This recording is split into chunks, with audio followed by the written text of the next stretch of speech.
Now I do the don't go back.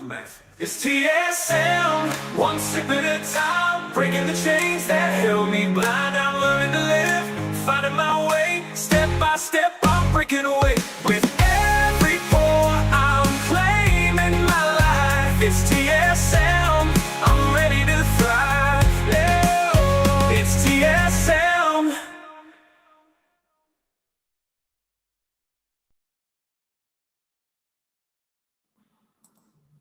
Hello. How's it going? Hello, can you see me? There we are. There we go. You were frozen for a second, but I think you're good now. We're back again. Hello. Hi. So How are you, Bruce? I'm very good. Just before we went off, I was looking at your elephant in the background. It's lovely. Oh yeah. I got this painting at a Home Goods. Do you guys have Home Goods over there? No. Oh my gosh, it's this amazing store with the most random home decor here in the US. Like we love to overconsume. But anyway, I got that painting there and I think it's like a kid's painting, but I loved it. So and I Wow. put that little joy to the world up there. I was going to say I'm from Africa and I love elephants, but Oh, that's right. That's right. yeah. However, that is an Indian elephant, though. That is, you can tell? Yep. Oh. Well, I'm hoping it is. Someone that might come on here, they'll say, no, it's not, Bruce. But Indian elephants have small ears and African elephants have big ears. Oh my gosh. Okay, well, I just learned something new today. There we Well, there go. we go. There we go. So before we hit record, we were just talking. I haven't seen you in a while. How are things going in the UK with Rethink Drink? What are you guys up to? I think for a while you guys were getting naltrexone and TSM, or just naltrexone maybe, was getting a lot of attention in the media. Like, what's the latest of what's going on over there TSM wise? Yeah, things are again steadily growing in the UK. Yeah. Nothing. The newspaper articles and everything have slowed down dramatically. We believe through other people that we'd spoken to that a lot of it was being pushed by the pharmaceutical organizations, which was good because they were trying to get the word out there and so yeah, but it was really good. We had a period where there was about 4 or 5 different big newspapers that carried articles and stories, and so yeah, and then so that was before Christmas, and things kind of gone back to so-called normal.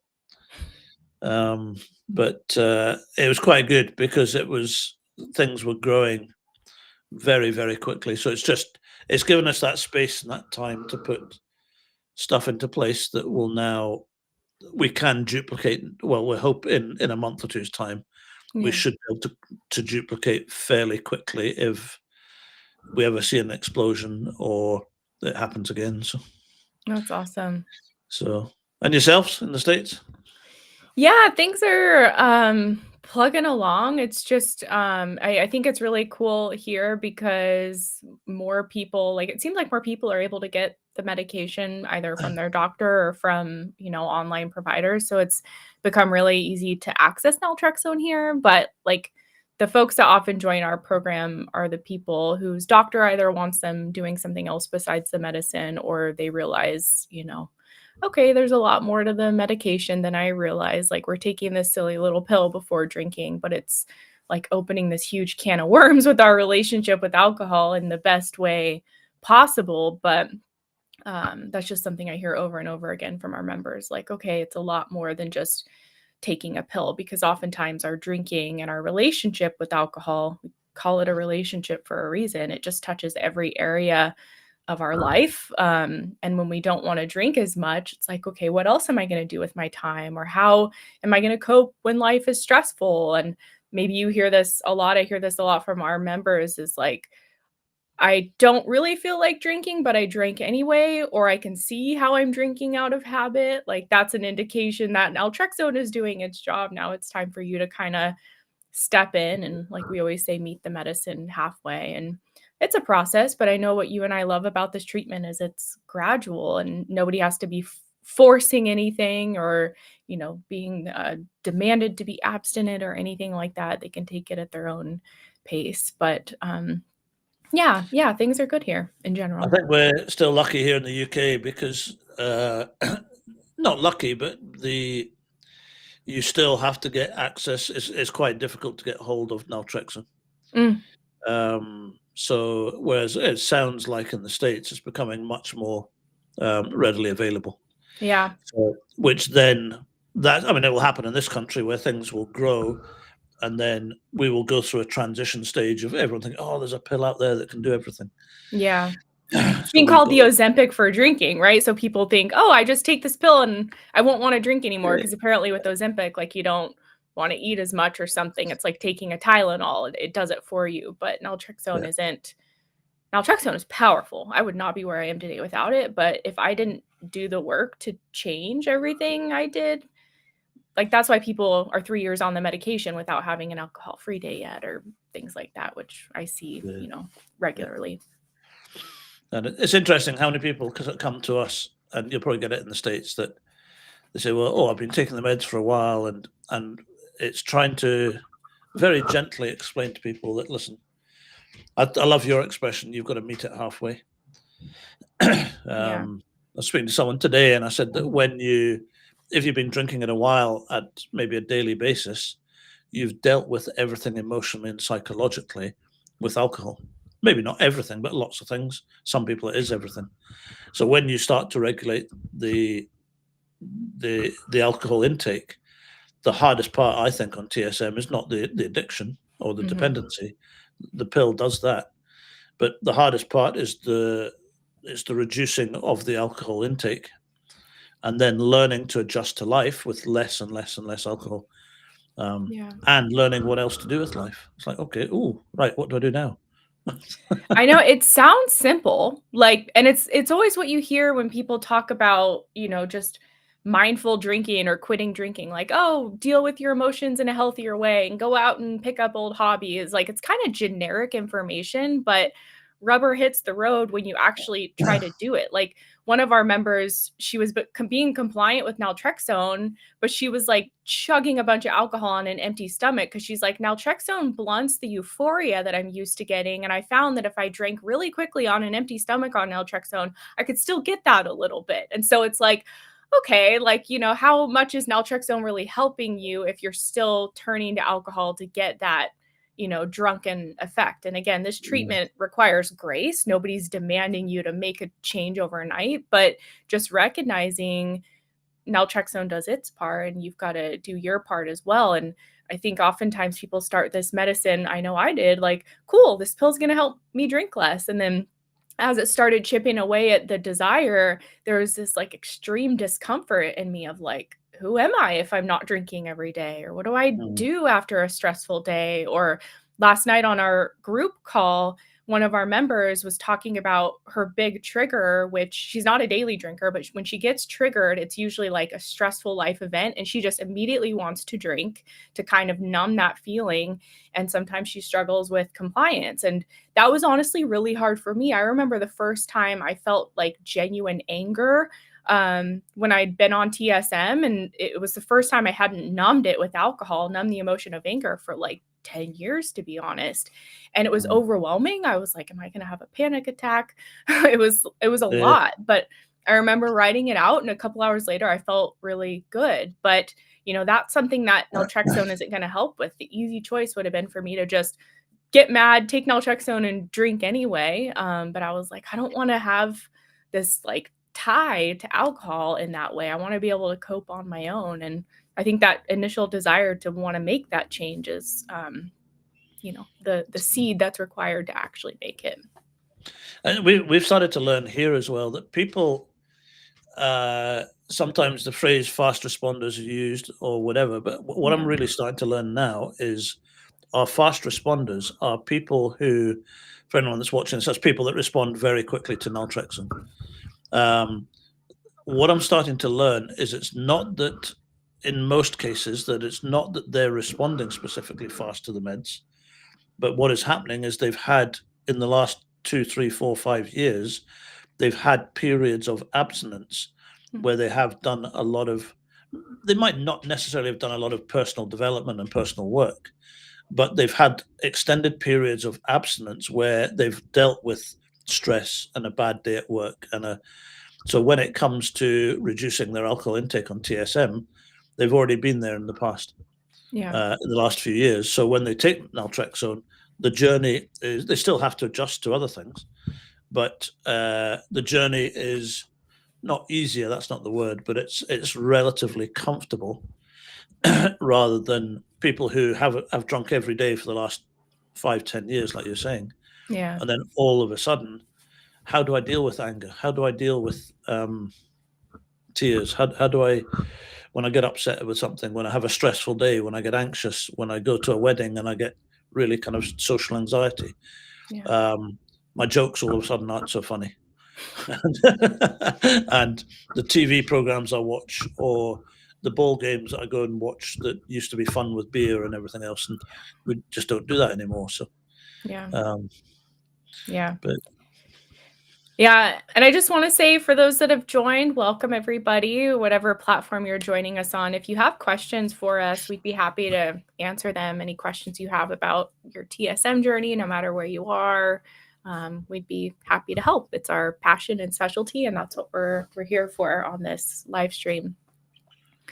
Last night, it was interesting. One of our members, he was talking about, essentially, not verbatim what he was saying, but he was kind of talking about his experience of getting out of the habit of impulsivity with alcohol, where just that initial thought of alcohol immediately he responds with like taking naltrexone and drinking. And he's been on the medication for a few months and is recognizing this habit playing out in spite of being on naltrexone. And he was just sharing about how he's someone who's always wanted to like travel abroad, and now he's like thinking about trips and learning different languages and thinking more about his long-term future.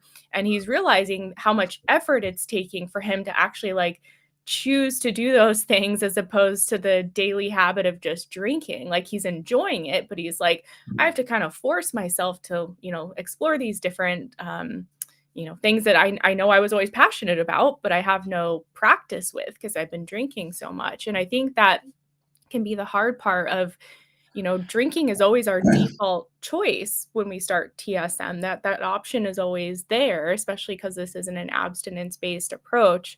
But it's like getting clear on, what life do I really want for myself 6 months or a year or 5 years down the line? And are my decisions today kind of putting me on the path toward that, and realizing that the steps that are going to, you're going to need to take, it's going to be uncomfortable, even if it is just planning a future trip or going on a hike instead of drinking or getting a massage or something. These are things that aren't habituated usually, and it takes consistency and effort to kind of teach yourself these other ways to think and these other ways to spend your time. And I think that's a part where people can get stuck in habitual drinking. That's probably one of the more common challenges with TSM. I don't know if you would agree with that. Like, you always hear people say, oh, I know I'm drinking out of habit. Like, they're aware it's happening, but it's like, okay, how do you get out of that? And it takes, a mindset that's willing to and wants to, and then willingness to do the consistent things over and over again until you kind of teach yourself different habits and unlearn drinking as the primary habit and reward. And I think understanding the process as well. So that's, just want to say hello to Sally. Hi, Sally. Hi, Sally. So thinking about you. Yeah, the habitual side of things is just, sorry, that's thrown me quickly there. The habitual side, what was I going to say? I was going to say something interesting. I'm trying to read your mind here. What was he saying? It's not coming to me, Bruce. It's not coming. It will come to me in a second. Habits are very good to do, and if I just talk rubbish for a second, I'll get a school of thought for something. No, I'm just going to admit I'm at that age where, no, I've lost my school of thought. This is what I have to look forward to. Great. No. Was it about learning new habits, breaking old habits, anything like that? Yes, understanding the cycle or the process of the whole thing. Because, again, it's not just a perfect drop down the way. It drops and then it bounces up a bit, drops and bounces up a bit. But as people are working through that process, it's good to have someone to support someone or work alongside someone. So, or have a program to support where they can tell you, okay, actually, the little increase you've had in drinking this week is normal, is part of the process.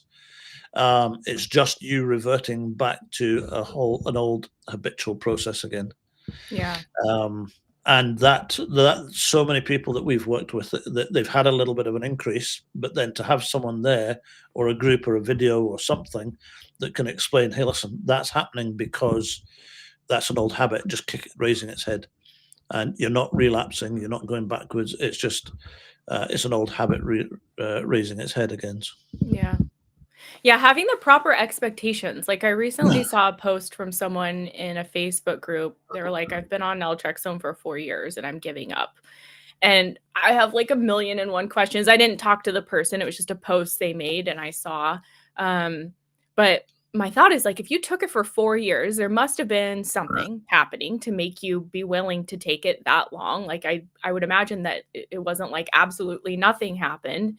And then also to your point of like, having the right expectations, because I think I've seen this over and over again where people go on naltrexone, they're on it for a chunk of time, they're not aware of what mindful drinking is or how crucial it is to this treatment or habit change, and they kind of just do what they've always done, except they add naltrexone before. And they realize, and it's a valuable learning experience, not to like condemn anyone or anything like that, but they just realize that there's more to it than the medication. And so with this individual, I'm like, wow, like congratulations on sticking with it for 4 years, even though you feel like you've gotten to a point where it's not working anymore. And I can't help but wonder if, were they drinking mindfully? Do they even know what mindful drinking is in a very practical, applicable way? Actually, one of our members, I just did his success story. It's going to be in our program, but he was in our program for a year. And we have everything there. Like, he heard us talking about mindful drinking, but he admitted in our call, he's like, I didn't take it seriously. Like, I didn't think it was something that would actually help me. And he was on it for a year, kind of stopped for a while, and then wanted to restart TSM again because he realized, well, okay, maybe there is something, to this. Maybe it can work this time. And his second time around, he implemented mindful drinking. And within like 6 to 8 weeks, he's basically alcohol free now. Like, that's how quickly he responded the second time around by implementing that mindful drinking, having proper expectations, not just relying on the medication alone. And so I want people to be aware of that fact that naltrexone is powerful, but it's not the entire picture. And there's like, we're not telling you to climb Mount Everest in a day when we talk about this stuff. It's like very, very practical, simple things you can do. Our members always reference on your call, I think you tell them often, like, delay your drinking, which is just like a common, best practice. Very simple to do, one way to interrupt the habit. But for some people, that's like very enlightening. Like, oh, I didn't realize that could help me drink less or just bring more mindfulness to it. So it's not difficult things, but I think the difficulty comes in with needing to be consistent with it. Yeah. And like you said, and also making too big a change too quickly. Is a major thing that I see, because the tendency with anyone with AUD dependency, they it's an all or nothing thing. So you drink or you don't drink. The nature of recovery so far has always been, we hate the expression alcoholism or not alcoholic, or it's all very, very black and white. But also the drive for the endorphin encourages that as well. So it makes it very, very black and white. So people can have if they're going one way with something or another way with something, it can really, really have an impact by making too big a change too quickly. And if they do that, then what happens is one week they'll change everything. Yeah. And then the next week, if they can't sustain it, it goes back into, oh no, I've failed again and all that kind of stuff. But if you do it gradually and surely over a period of time, like you said, it can be a very graceful, kind, and gentle way of doing it. Yeah. Yeah. And just again, for people who are here, if you guys have questions, we'd be happy to answer them. No worries. Maybe it's a quieter group today. But I did want to ask you, Bruce, because this is something I've been thinking about, as I feel very, very blessed in our program. Like, almost going on 4 years now, I've been very intimately involved with a lot of people's journey from start to finish on TSM. And there's a pattern I notice, and I wonder if you see this in your practice as well, where not everyone, but some people start TSM and naltrexone. They're highly motivated. Maybe they see this rapid response to the medication, like, wow, my drinking and craving is down significantly. This pill is a miracle. And then as a month or two goes by, their drinking starts to increase again. We call that the honeymoon period, and their motivation kind of goes down, and they might just kind of disengage or not really take naltrexone correctly or not do what we're suggesting them to do. And then oftentimes maybe a couple months go by and they'll kind of come back and get, reconnected, or their motivation will come back again. But it's just this thing I observe. I guess it's around maybe motivation and human nature in general. When we start anything new, motivation is super high, we're committed, we're seeing success. And then I think we've kind of talked about, then the kind of real work kicks in, where we've got to change habits and things, and people become less motivated to change. And again, there's no rush on this treatment to get to your end goal. But I'm just curious if you have observed this with the people you work with, and maybe how you kind of navigate this, if you have a way that you do, and if that's something you can relate to or not. Oh, absolutely, absolutely. And we, I mean, we run a specific program where I've learned over the last, now sounding really old, 6.5 years, there are 3 very, very clear stages in the process. Yeah. And that first stage is the initial first couple of weeks, where people will see a reduction. It then levels off, and sometimes it goes back up again. Sometimes it just levels off. But when we say level off, it goes up and down and up and down. And then the third stage is when they get down to what I call controlled drinking, or drinking where they're drinking through a choice. Then it then becomes about long-term, not management. I hate that word because it sounds like it's about how to create the mindset going forward. Yeah. But that second stage is, there are so many very, very clear patterns and things that happen as you go through that whole thing. Mm-hmm. And I mean, I could be here all night running through that side of it. But there are very, very clear patterns, and we work with drink logs. So we will work with a client with a drink log, and we say, hey, listen. And so for anyone's working the process, I would say, it's not just a good idea, it's absolutely vital to use. That's the way we work it with clients, to Yeah. use a drink log of some sort. And it's not so that people can just keep a track of the numbers. It's so that you can see what your weekly pattern is. So whether are you drinking afternoon, evening? Are you drinking more at the weekends? Are you drinking less during the week? There's a whole load of different patterns. When you see a spike one day, you can go back into the diary and go, okay, that was because of a wedding, that was because of a birthday. And there are so many patterns that we see coming out of the drink diary. So when everyone has a spike in their drinking, it always comes back to where it was, always. Yeah. Almost, 97, 98% of the time, every time it will spike. Now, if it doesn't spike, it just means that someone's not taking the meds, or someone has hit a life crisis of some sort, like a marriage, a loss of a loved one, a situation in life that has created a lot of stress, a loss of a job, anything like that.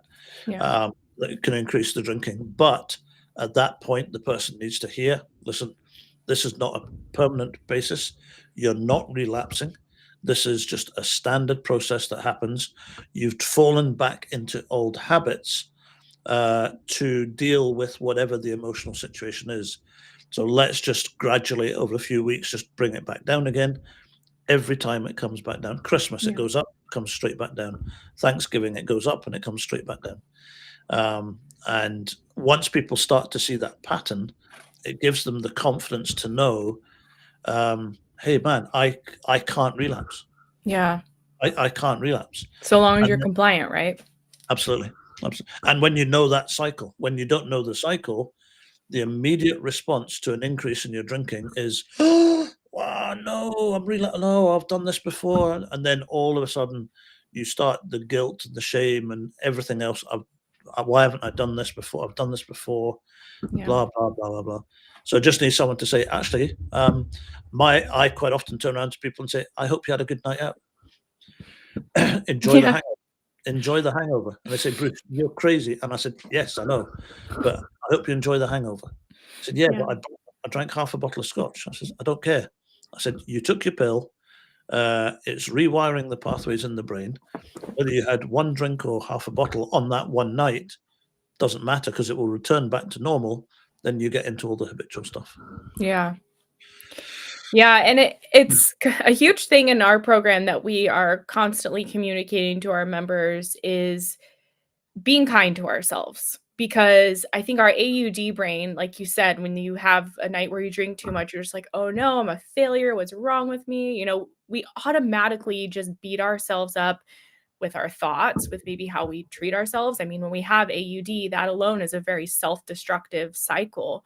So, part of this healing process is learning to give yourself grace and compassion and speak kindly to yourself. And I think a helpful part of that mindset is exactly what you're describing, what, happens for people with this treatment. And I see that too over and over again, where so long as they're compliant, they're probably going to have times where their drinking spikes up. But what I hear people say often is it didn't lead to that typical like week or two bender, or like it didn't escalate for months of daily heavy drinking. It was like, a day or a couple days or a weekend or a trip. And then it just came right back down again. And that's the power of naltrexone and why it's so different. It doesn't completely prevent us from over drinking, especially if we're not practiced, being on naltrexone at Christmas or the loved one dies or something like that. But oftentimes it just comes right back down again, and it can just be viewed as a learning experience instead of like, I'm a total failure. What's wrong with me? It's like, oh, that's interesting information. I drank a lot last night. And to your point of the drink log, well, what was going on? Like, what was I doing? What caused it? And there's almost always like one thing to take from it and then use that on your next drinking session. Like a common one I see is people drinking on an empty stomach. Okay, I notice I can drink twice as much if I'm drinking on an empty stomach versus if I have a meal beforehand, which, that alone can be a difficult habit to break, but something that's really powerful on TSM. But just to anyone listening, like I encourage you to be really kind to yourself through this process and recognize it's a process of learning to talk to yourself in a kinder way and not, being on that autopilot of condemnation, which for me, I noticed I was like, I am so mean to myself. Like, this is not helping me at all. And learning that we can choose our thoughts and we can talk to ourselves in a nicer way. I had one great story of a guy that was drinking a bottle of scotch a day. He got down to drinking 2 cans of beer on a Friday, 2 cans of beer on a Saturday, and he'd been doing it for 6 months. So he, bear in mind, I've worked with him, I knew his background, I knew everything with him. And he said, I've got this really posh wedding coming up at the weekend. I don't know whether I should go or not, Bruce. I'm petrified. And I said, listen, I said, you need to go. I said, it's not a case of should I go? I said, you need to go. Yeah, but and I said, no, you need to go to get over that fear. And I said, furthermore, when you go to the wedding, I want you to take your pill and I want you to go and enjoy yourself. Drink whatever you feel comfortable to drink. So he phoned me up on the Sunday morning. Bear in mind, he's a 6-foot bloke and he's a real kind of like, and he almost in tears. He went, Bruce, I've relapsed. I said, I shouldn't have done it. I knew I shouldn't have gone. I said, whoa. I said, what happened? And he said, I went to the wedding last night and there was free whiskey on the table. And he said, I took a bottle to myself, and he said, and I drank it. And I said, right. I said, the only question I've got for you is, did you take your pill? And he said, yes. And I said, enjoy the hangover. Yeah. And he said, but no, you don't understand, Bruce, blah, blah, blah. And I said, phone me back in 3 days' time and we'll have another chat, and then we'll then work it through. So he phoned me back in 3 days' time. We sat and had another chat. And as soon as he came on, I shouldn't have done it. Oh no, this is what I used to do before. And I said, whoa, stop. I said, how much have you had to drink in the last 3 days? And he says, nothing. He says, I've had this mother of all hangovers. And I said, there you go. And he said, what do you mean? And I said, there you go. And he said, what? And I said, if that was you before naltrexone, that would have resulted in a full-blown relapse. And that would have been you for 6 months. And I said, welcome to the rest of your life. And and suddenly the penny dropped him. And I thought, now you know that you are in control, even if you have a heavy night. You just need to learn that you can't drink a bottle of whiskey at a wedding anymore. Yeah. Your level is about a bottle of wine, maybe. Yeah. But the penny suddenly dropped, and I said, "Welcome now to the rest of your life." And I think it's empowering when people realize it's more habitual than like the, the compulsion of like the alcohol addiction. And we can outdrink naltrexone just by our habits alone. And anybody can change a habit. Honestly, it's kind of difficult to change a habit because it requires consistency and you have to do it over the long term, but it gives us our power back when we realize like I'm not addicted to this alcohol anymore. I'm not like an addict and, call myself an alcoholic or have this disease. It's like I actually just have a bad habit that I want to change. And, with the right process and protocol and consistency, that's absolutely doable. And I know you and I have seen that more times than we can count with people on naltrexone, even severe cases of alcohol use disorder. Yeah, absolutely. I want to read a couple of these comments. Dupsy Daisy says, I'm a stress drinker and I drink to get motivated to do anything important or even normal, like showing up or showing and showering, I'm guessing, and grocery shopping. I get that. I've heard that from others as well, where it's like alcohol gives us that energy to get things done. And to that, what I'll say is that you should probably be a really good candidate for naltrexone. If you're drinking for that, like kind of euphoric, excited response to alcohol, that's exactly what naltrexone works to interrupt and blunt in that cycle. So it's about you, having repeated drinking sessions on the medication over months and months, but also, testing your boundaries a bit with that and just trying, okay, let me, try to go grocery shopping today without it. I'm not saying I can't drink later, but let me try doing this thing first before I start drinking. And that's how you kind of dip your toe in the water, so to speak. That's at least what I did. It was really helpful because drinking wasn't off the table. So psychologically, I was at peace. I was like, I can drink today, but let me try this thing first, alcohol free, so I can teach my brain that, hey, we can go grocery shopping and it can actually be totally fine without needing to drink beforehand. What would you say to that, Bruce? Anything you want to add? Yeah, it depends on how much you're drinking as well, and at what level. Alcohol dependency is a progressive process. So the brain becomes more and more and more dependent on the endorphin as time goes on. So depending on what level you're at, every single person is drinking for a reason, everyone. So, but what we've got to do is we've got to differentiate, whatever that word Differentiate. is. That's the one.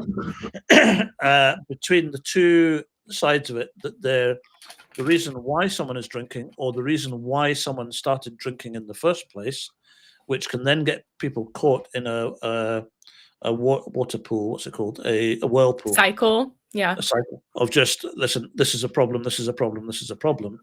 And the actual addiction side of it. Now, once people's brains become dependent on the endorphin, the reason that most people are drinking is because of daily situations. Is because the brain is dependent on the endorphin. So that's the actual addiction is to the endorphin. Now, the reasons why people are drinking is a completely separate scenario. So if you are in a situation where the brain is dependent on the endorphin, that needs to be regulated and controlled first, I think, where you can regulate and control the endorphin, which rewires the pathway and removes the craving. Once you have that under control, then you may find, just through sleeping better, less anxiety from the alcohol, etc., it may be easier to then go off and do the other things.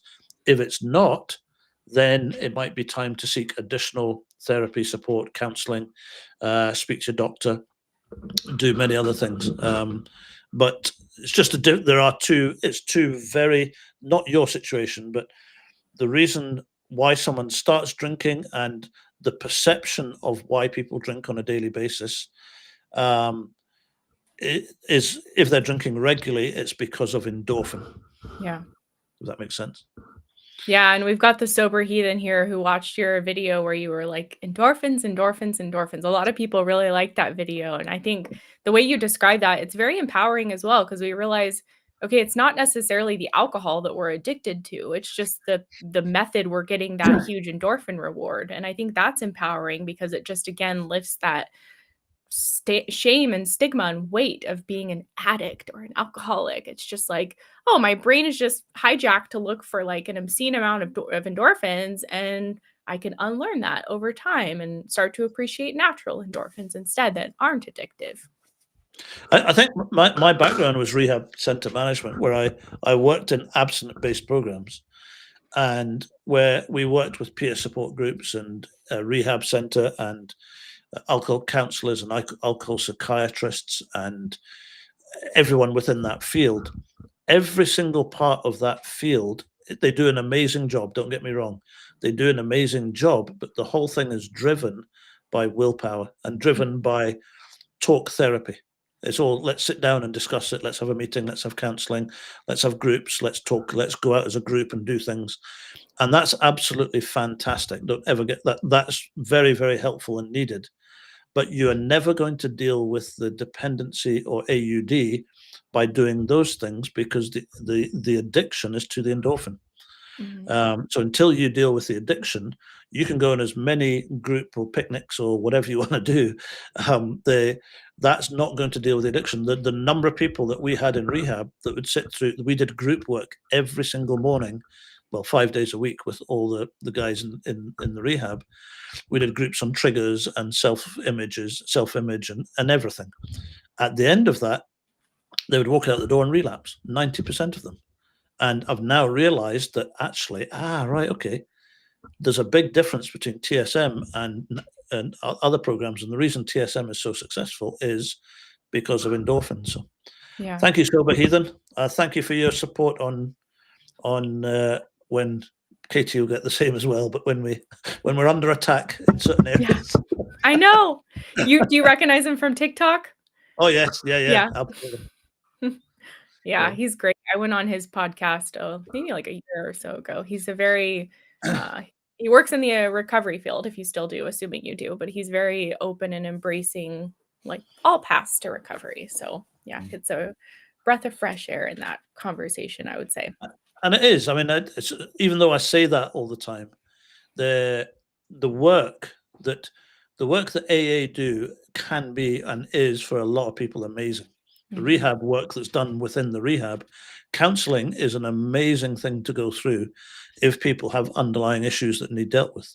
But if you can imagine what would happen if you introduced naltrexone into AA, bang! I mean, it would explode the success rates.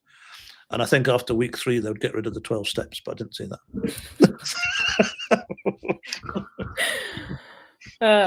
I just want to follow up what Dupsy Daisy says, because I want to respond to this, where they say, I get anxiety and I feel like I need a small drink or beer just to be facing people in public. It's a struggle for me for sure. I just want to respond to this because I'm actually someone who has social anxiety as well, even though I haven't drank alcohol in so long. But just want to encourage you that what you're experiencing now and kind of the belief and experience you have, which is very real, of feeling like you need a drink just to be able to deal with your social anxiety, recognize that that's a very ingrained habit and pattern and set of beliefs you have about who you are and alcohol's vital role in your life. It's essentially a very ingrained, learned pattern that you're in. And really what's happened is alcohol has become your crutch in that setting. And I'm speaking about this from what I learned personally to break the link between like using alcohol as a coping tool for different things. Your brain has learned alcohol to be a very effective tool in those settings. I once had a doctor tell me that alcohol is one of the best anti-anxiety medications temporarily in the moment because it just really soothes that. But there's always a cost to pay. It makes it, worse later. And recognizing that, you learned this as a coping skill And with naltrexone and TSM, you can unlearn it and also learn other ways to cope. And like by stretching your comfort zone a bit, like what I like to say, strengthening your coping muscle little by little, just like you'd go to the gym and lift weights. And if you do it once or twice, it's not going to make any difference. But if you do it consistency, you'll start to develop more muscle and become stronger. And this is true with what you're experiencing now. Don't let yourself be stuck in this belief and paradigm that I need alcohol just to feel normal in public. That's the truth and reality right now, but you can learn other ways to cope with social anxiety apart from alcohol. And it starts with just stretching your comfort zone, being willing to expose yourself to these different environments, in little bits, just to give yourself that lived experience of what's possible. You're not stuck there, but it is a very, tightly ingrained habit that you've been in for I don't know how long. So it's going to take time to undo it. But don't feel like you're stuck there. You can become somebody who doesn't need alcohol to go out and deal with people socially. I see it all of the time, and it's just practice combined with, what the power of naltrexone and TSM can do. Mm. Okay. And I'm not sure if this one's just come up on our Facebook, Katie, or if it's from your one. Sally, I don't know if it's on your Facebook or. She says, I would like to, Sally from the States. She's from the States. Yeah. I'd like to contribute to the group by saying, if or when one or someone has an injury or illness that enters your life with medical challenges, try everything you can do to inform your caregivers of the dangers to you if they take you off naltrexone. Take naltrexone off the medication list. So Okay. yeah. I completely get what you're saying, Sally. I don't want to go into any of your personal details here, obviously, but just to let you know that every single one of us is thinking of you. Yeah, for sure. So it's you're an amazing mother and an amazing lady. So. Yes, 100%. Thinking of you, Sally. Native Texan asks, will naltrexone ever be an over-the-counter medicine? That's a good question. There's definitely leaders in the US who would like it to be so and believe that it should be so, just like Narcan is now available over the counter here in the US because naltrexone is such a benign, non-addictive medicine. But that would require a lot of changes to make that happen. So I don't know how feasible it is or when that could potentially happen. We're actually working on a survey. I'm working with a couple other people to have a series of questions to understand people's journey with naltrexone from start to finish and TSM. And the original impetus for this survey was to try to get targeted use of naltrexone put on the label, because if people get naltrexone prescribed now, it just says like take daily.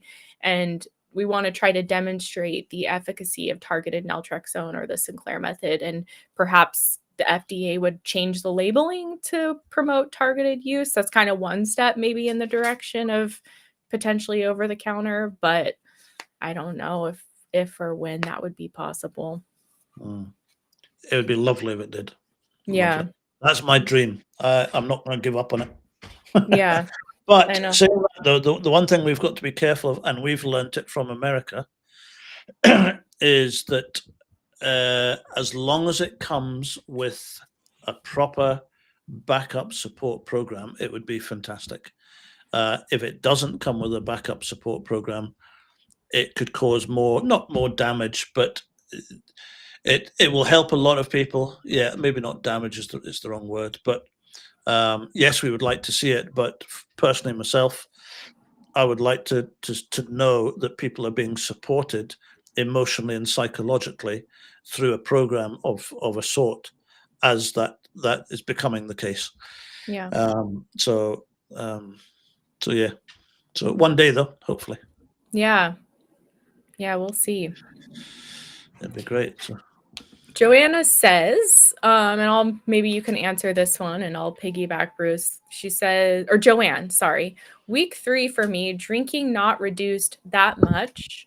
Should I stick to a drink that doesn't give me a high like beer instead of wine, which I always drink more of? Drinking not reduced that much. Should I stick to a drink that doesn't give me more? Hey, Joanne. Lovely name, by the way.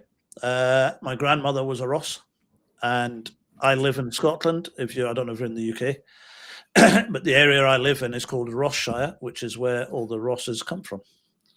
So I'm in your hometown or your home county or whatever you want to call it.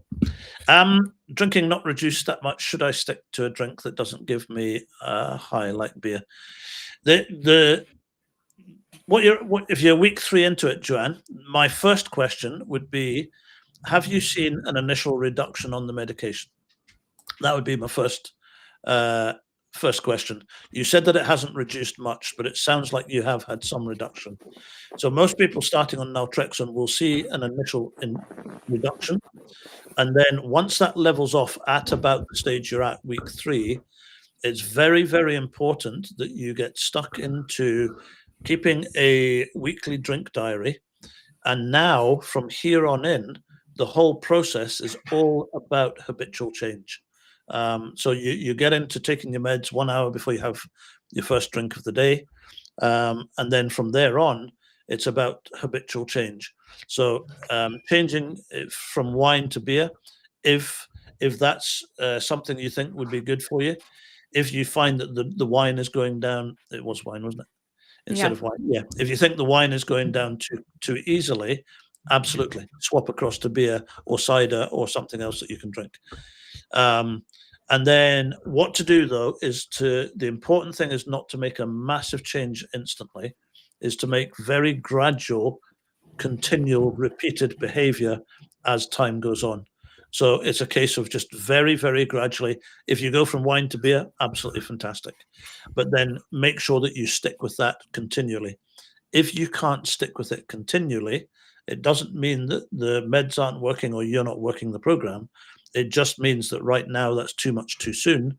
So knock out 50% of the wine that you're drinking and replace it with beer. Yeah. Or just gradually reduce it at a pace and a speed that's comfortable for you. Yeah, and I just want to say, like, great job being 3 weeks in and already thinking about ways to change your habits. I mean, that's really cool, and I think speaks to your motivation and willingness to change and, not do what you've always done. And that is like, if you want to try that out, like Bruce said, like do it in a way that feels doable for you, that's going to stretch you a bit, but not be overwhelming. Like we're not saying, never touch wine again and only drink beer. Maybe you start with 1 day a week or a couple days a week or whatever feels like a bit of a stretch, but something like, okay, I'm going to test this out and see how it goes. I really like to approach TSM with like a very curious mindset where you're just kind of trying to better understand your personal relationship with alcohol and the habits you have, not in a judgmental, condemning way, but like, what happens if I drink this beverage? Or what happens if I have a meal before drinking? Or what happens if I have 2 drinks and then take a break for 30 minutes and see how I feel after that if I want to keep drinking? Just being super curious around different ways to think about your current habits that are playing out and how to interrupt them. 3 weeks is still very early, so I'm not surprised if you haven't seen a ton of reduction. And kind of what Bruce said, if you've seen any kind of change, you're thinking about it a little less, you're drinking more slowly, maybe it tastes a little different, any kind of subtle change at all, that's a really good sign that the medicine is working. And being consistent with making some of these small habit changes over time is really going to help you help naltrexone do its job, essentially. And it's going back to that old process of just working through the process and working through that there are 2 very, very, very clear sides to AUD, alcohol dependency. And the one side is the endorphin. When people drink alcohol, it goes into the stomach, it comes out the lining of the stomach, round the bloodstream and up to the brain, and it forces the brain to produce endorphin. Now, the reason why we drink alcohol is the pursuit of the endorphin. The dependency is for the endorphin, and the relapse is a result of the endorphin, or the reason we can't stop drinking. So now that is caused because of lots of different habitual behaviors and habits situations, circumstances that have built up over the years. So what you're doing, Joanne, is absolutely fantastic, and just stick with keep on working that habitual side. We've Katie, ourselves, we've worked with way over thousands of, I would say 1,000, 2,000 people. Yeah. So please just know you're on the right track. Little changes by little change by little change. The medication is doing the neurological process. It's doing what it needs to do from the addiction side. It's just a case of allowing yourself the grace, the freedom to adjust to life again as you're reducing. Yeah. Yeah, and it's a big adjustment. And like, I feel like I was at this crux in the road where I didn't want to, like, I just remember getting to a point on TSM where like I didn't want to drink as much. Like it just didn't sound good. And maybe for people who are new, they're like, what does that even feel like to not want to drink? But it was like very unappealing, like someone offering me my least favorite food. I'm like, no, thanks, I'm good, you know? And I started to feel that way about alcohol. But at the same time, I was like, you know, for example, really stressed. And I was like looking toward alcohol to numb that. And so it was this weird feeling of like, I don't want to drink, yet a part of me really wants to drink just to get the familiar drunkenness or buzz effect.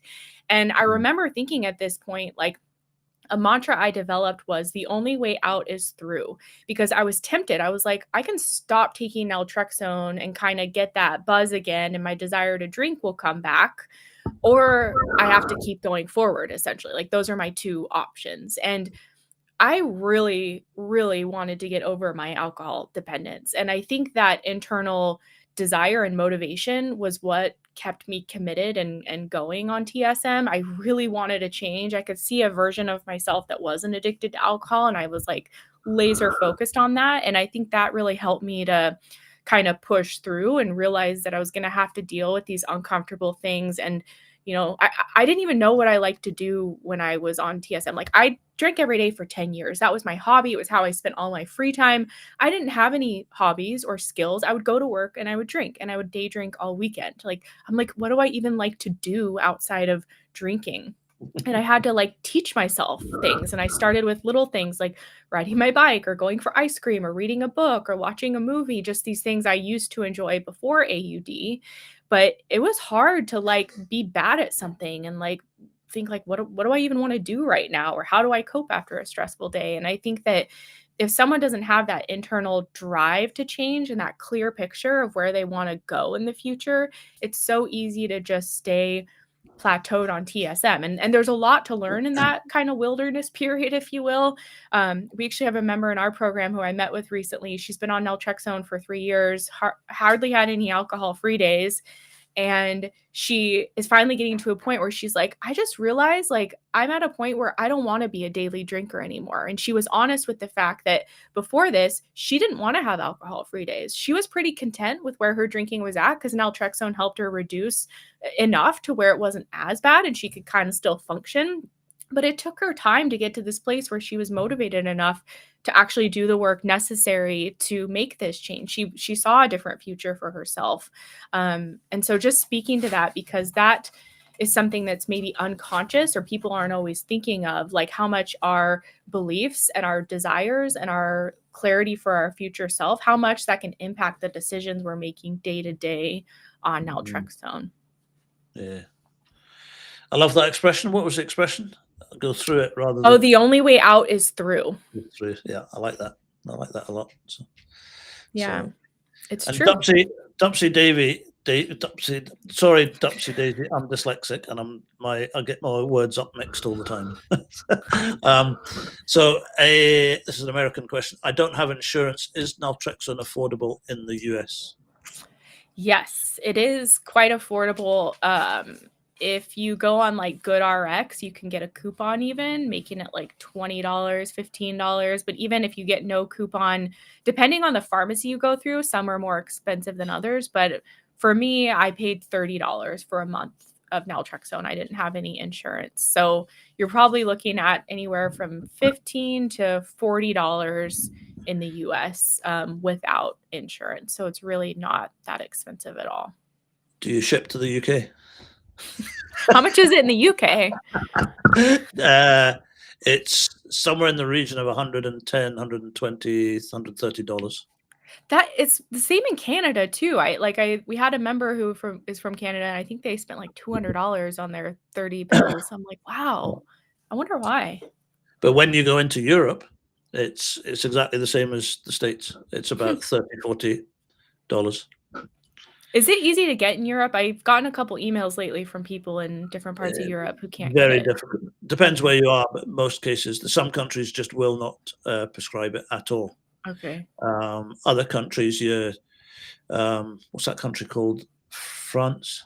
Yeah, France. The one where my husband's from. The country of cheese and wine. Internal joke, guy. Sorry.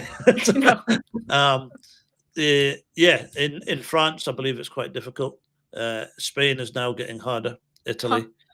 In Italy and Spain, you used to be able to buy it over the counter till about a year ago. Oh, see, I always thought you could. I didn't know that Spain changed that, so you can't get it over the counter anymore. No. So it's so we've got a couple of clients in Europe, or not clients, but people we work with in Europe.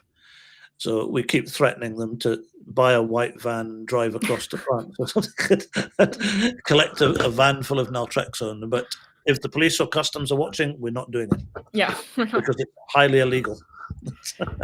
Well, it's got, like we were talking about earlier, it's gotten so much easier to get naltrexone here. But I met a client maybe a year ago who she didn't know how to get naltrexone and was trying to find it in her area, and nobody would prescribe it. She went to several doctors. She literally booked a flight and flew to a different state where she found a doctor who would prescribe it, and they only gave her 30 pills, and she had to book another flight to go back.